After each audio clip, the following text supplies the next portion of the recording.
افضل مثال لنظام الطيبات، تعال اتفرج معايا.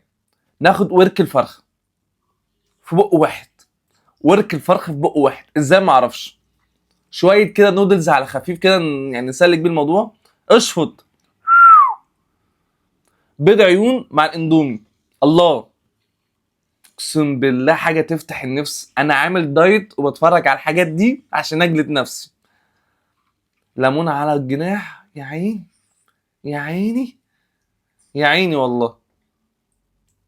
العظمه ياض. الورك التاني بقى، بص بقى. لا مش هي دي، دي مش ايوه هي دي، هي انا عايز البق الواحد كده، بص على سلطه الزبادي بقى، يا عيني. الورك بيخش ما بيطلعش، يا عيني والله. شويه بقى شطه كده، الله. انا عامل دايت واتفرج على الحاجات دي، انا بجلد نفسي اقسم بالله، اخلص وارجع احسن من الاول.